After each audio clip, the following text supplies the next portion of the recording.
The slap came before the word did. And it was the order of those two things that Delphine would carry with her for years afterward. The hand first, the crack of it against her cheek, and only then her father's voice telling her she was ungrateful.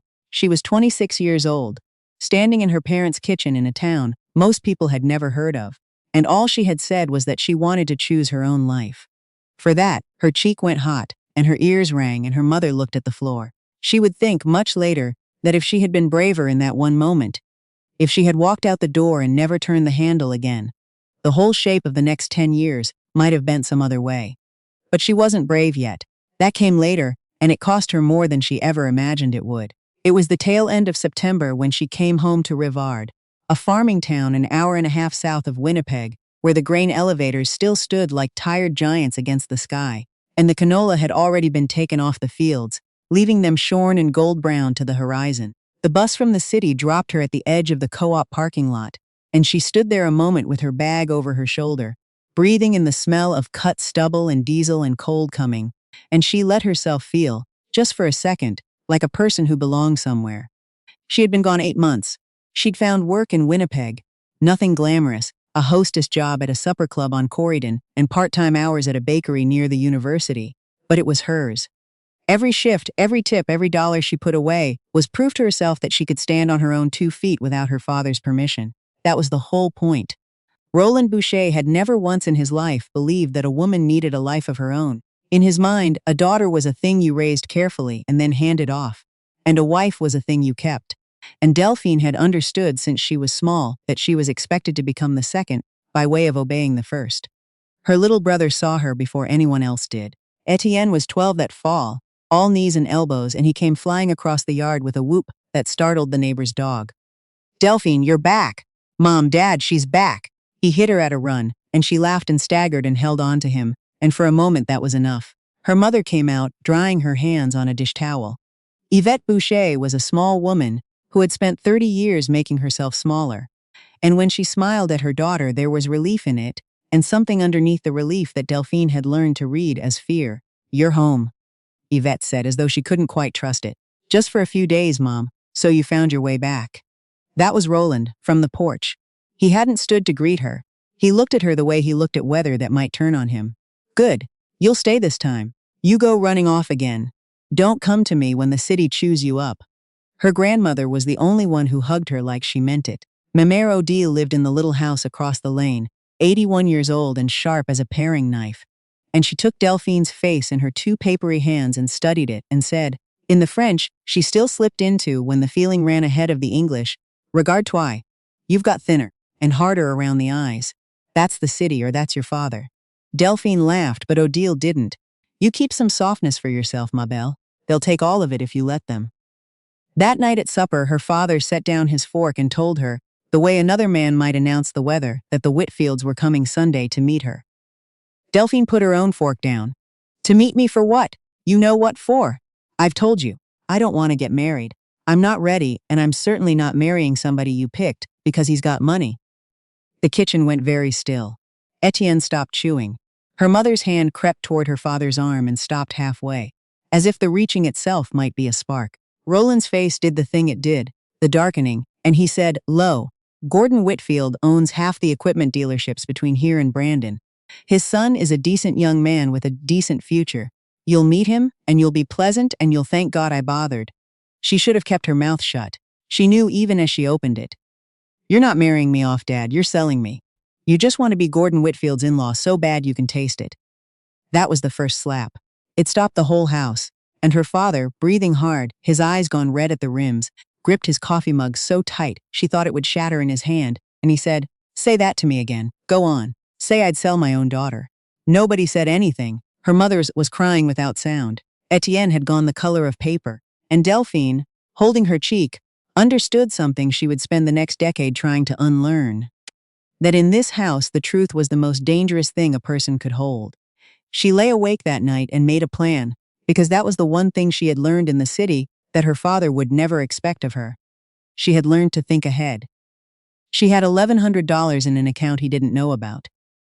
There was a bus back to Winnipeg at 6:40 in the morning. She would be on it before he woke, but when she crept down the stairs before dawn, with her boots in her hand, The front door wouldn't give. She pulled and it held.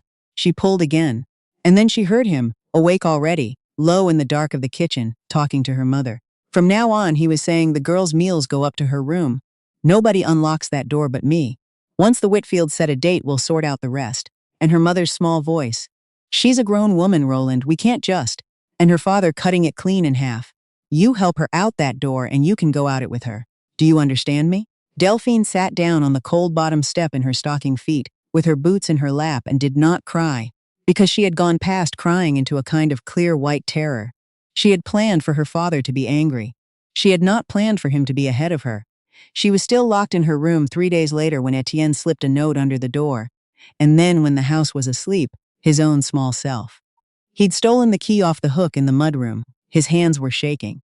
If Dad wakes up, he'll take the belt to me, he whispered. And he was right, and he did it anyway. And Delphine has never in her life since felt anything quite like what she felt looking at her 12-year-old brother deciding that her freedom was worth his own skin. She kissed his forehead.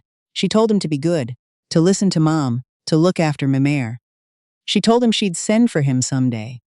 And she went down the stairs in the dark with her heart going like a trapped bird. And she got all the way to the gate before the porch light snapped on. Her father caught her by the wrist at the edge of the yard. The second slap knocked her sideways into the fence. He had a broom in his other hand. She never did understand why the broom, of all things, except that it was what was closest. And he might have used it if Etienne hadn't come tearing out of the house crying that it was him. He'd done it.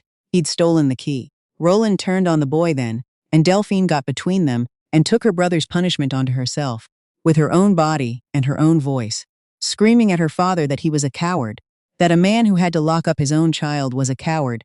And for the first time in her life, she saw something flicker behind his rage that might have been shame. It didn't stop him, but she saw it. She held on to it. They were married the second Saturday of October, in the community hall in Rivard, with the good tablecloths out, and a whole roast pig, and more people than the town usually saw at a funeral. Gordon Whitfield paid for all of it, and made sure everyone knew. Delphine wore a dress she hadn't chosen and stood beside a man she barely knew. And her father moved through the crowd, shining like a new truck. And when the minister asked if she took this man, she said the word, because her mother's eyes were on her, and her mother had begged her, for your father's name, just this once. She said it. She has thought about that single small word more than any other she has ever spoken. Preston Whitfield was 29, soft-handed, raised to expect that the world would arrange itself around his comfort, and he had married Delphine because his father told him to, and resented her for it, in exactly the way she resented him. That first morning, before the roosters over at the Nystrom place had even started up, she was down in the big cold Whitfield kitchen sweeping a floor that didn't need sweeping, and setting a table for a family that had a woman who came in to cook. She did it anyway. It was the only power she could think of, to be so beyond reproach that no one could say her people had raised her wrong. Her mother-in-law found her ways to say it regardless. Georgina Whitfield was a woman who had married up herself once and spent the rest of her life defending the ladder behind her, and she looked at Delphine the way you'd look at mud tracked across a clean floor. Nothing was ever fast enough or fine enough or grateful enough. And Preston watched his mother tear strips off his wife over breakfast and said nothing. Ever, not one word, and Delphine came to understand that his silence was its own kind of blow. They wanted a baby. Of course they wanted a baby. There was only the one son and a great deal of money, and no one to leave it to. Georgina asked about it constantly, in front of company, in that sweet poisoned voice she used. And each time Delphine's face burned, because the truth was one she could not say at any table. In the whole first year of that marriage, her husband never once touched her. He looked at her like something bought and returned. He came home late and slept in the other room, and made it plain that whatever this arrangement was, it did not include her.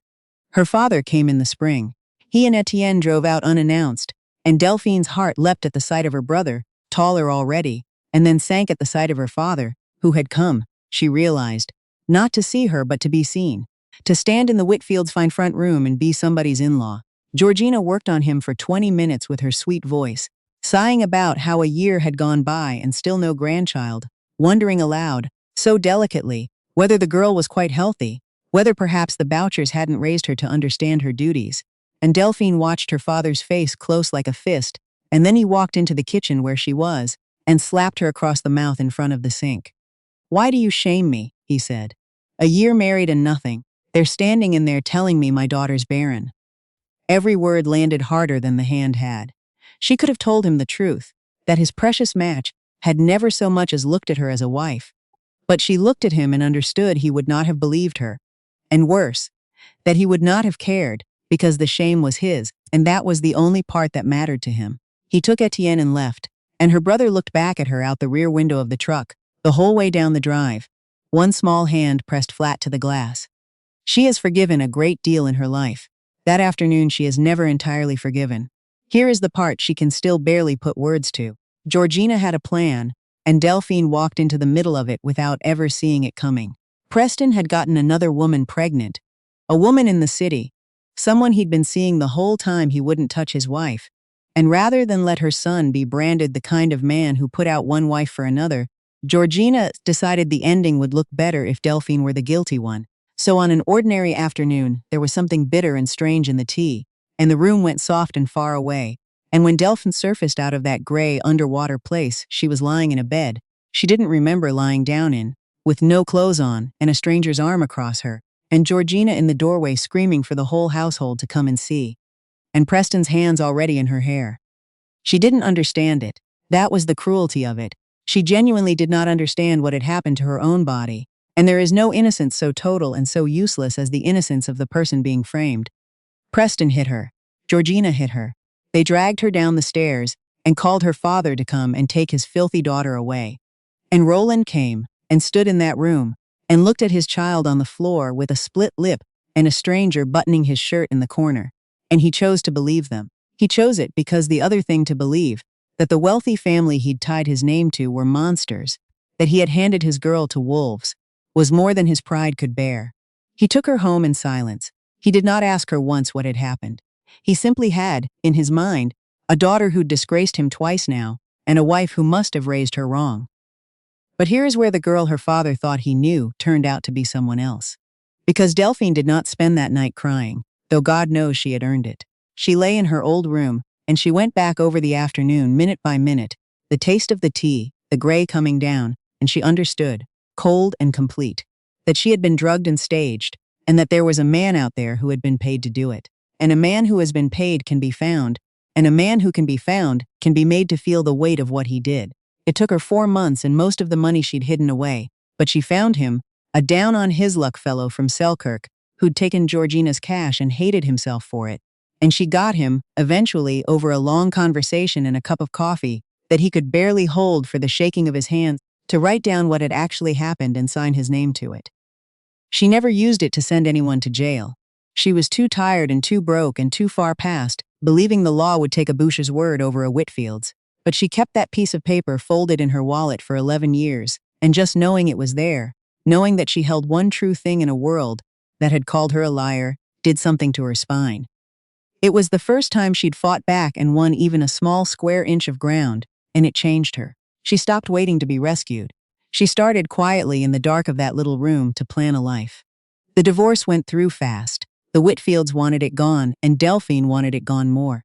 She took the bus to Winnipeg with 2 garbage bags of clothes and the signed confession in her pocket, and Mère Odille's rosary that the old woman had pressed into her hand at the lane's edge, saying, "This isn't to make you pray, ma belle. It's to remind you somebody's on your side." She was, and she was the only one, and it turned out to be enough to start with. The city that winter was the coldest anyone could remember. -38 the morning she moved into a rooming house off Sargent, with a hot plate and a window that iced up on the inside. She took a job scrubbing pans in the back of a bakery, run by a broad, loud Ukrainian woman named Helena, who had come to Manitoba as a girl, and built business out of nothing but stubbornness and good bread. Helena watched Delphine work for 2 weeks without saying much, and then one afternoon she set a bowl of dough in front of her and said, "You've got quiet hands and you don't quit. I can teach that first part. The second part you already have." She taught her everything: the feel of a proofed loaf, the arithmetic of a small business, how to talk to a landlord and a supplier and a bank. She was gruff and impatient, and she believed in Delphine before Delphine believed in herself. And on the nights the loneliness got bad enough to swallow her whole, it was Helena's kitchen, warm and flowery and smelling of caraway, that she came to. Where is the love? People asked about Delphine's whole hard story afterward, and the honest answer was, here. It was here, in an old woman's bakery, in the shape of a person who owed her nothing and gave her everything anyway. She met Wesley Doyle at the rooming house. He was from a little town outside Thunder Bay, a carpenter, and he was the first man in her life who ever seemed to want nothing from her but her company. He carried her groceries up the icy steps. He left the last of his coffee for her in the shared kitchen with her name on a sticky note. When she came home shaking from a double shift, he draped his own coat over her shoulders on the bus, without making a thing of it. There was a night, months into knowing him, when a group of them were crammed into somebody's room out of the cold, and her friend Bronwyn, a girl from the same building, warm and funny, quick to laugh, Delphine's closest friend in the whole city, asked Wesley straight out if he was sweet on Delphine. And the room went still, and after a long moment he nodded and looked at the floor and said yes. He'd loved her for a while and been too shy to say. Delphine was slower to let herself feel it. She had good reason, but he was patient in a way she'd never known a man could be, and it was Bronwyn, of all people, who kept nudging her toward him. You deserve to be happy, Delphine. You of all people. Stop guarding the door so hard. And eventually she let the door open. They married in the spring at City Hall with Helena, as witness and a paper bag of donuts for the celebration. And it was the smallest wedding in the world and the happiest day she'd had. Their daughter came the next year.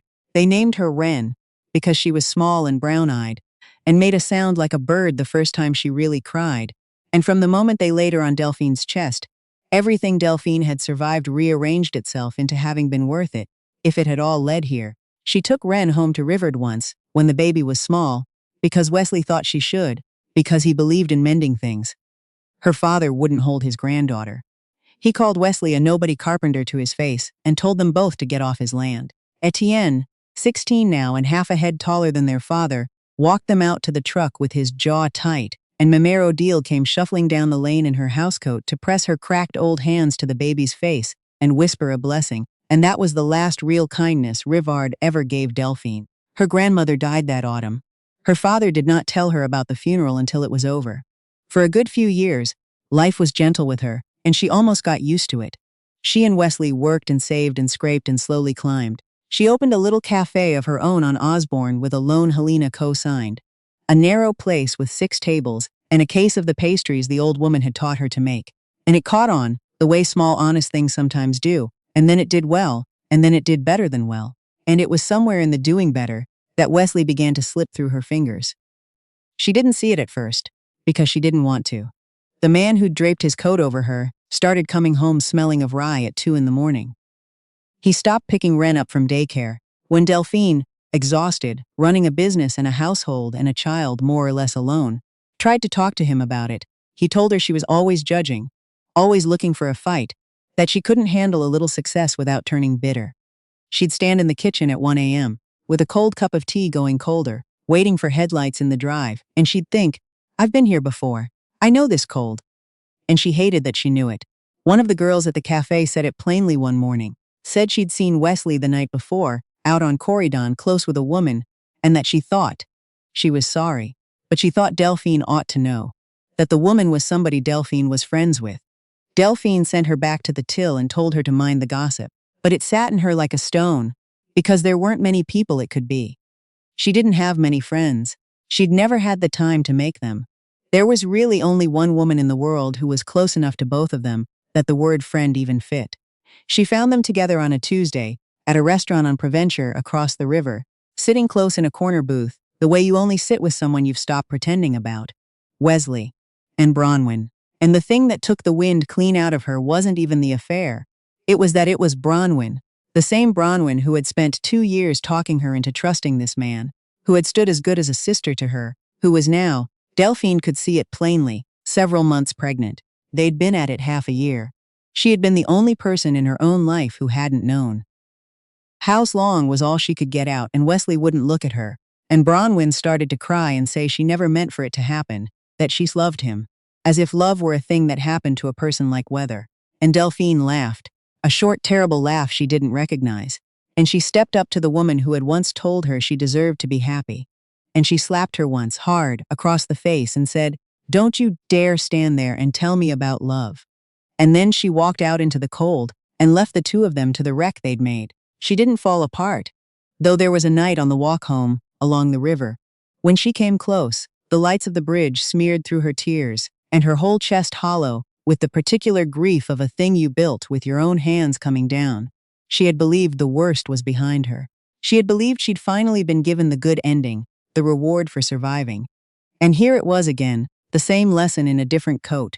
The man who swore he'd carry her burdens had set them all back down on her shoulders and walked away.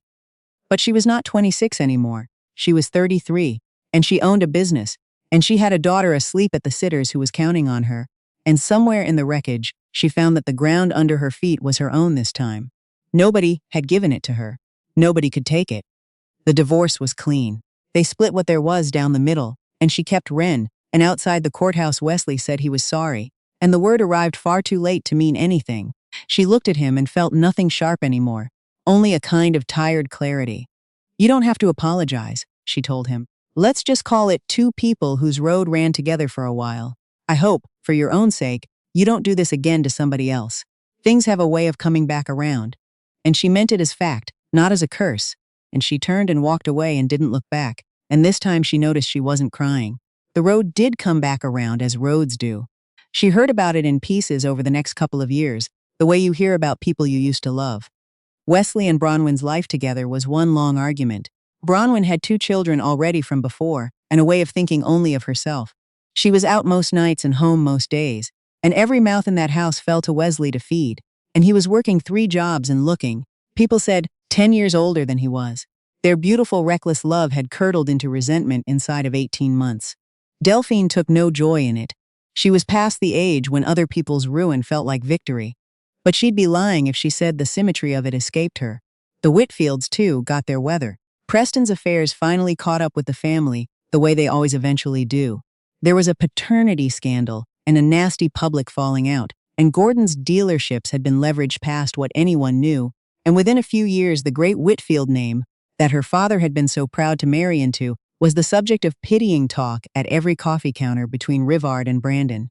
Delphine never had to lift a finger. She'd carried that folded confession in her wallet for over a decade, and in the end she never needed it. Life kept its own ledger. Her father she saw one more time that mattered. He came to Winnipeg.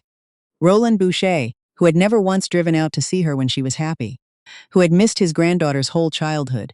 And he came because he had nowhere else to be. Her mother had passed. The Whitfield connection he'd traded his daughter for was Ash. Etienne, grown now and gone west to Alberta for the work, had stopped answering his father's calls after learning, finally, the truth of what had been done to his sister all those years ago. Roland was an old man alone in a house in a dying town, and he showed up at the cafe on Osborne one gray afternoon, cap in his hands, smaller than she remembered him. She almost didn't recognize him. She poured him a coffee and sat down across from him and waited, because she had learned long ago not to fill her father's silences for him.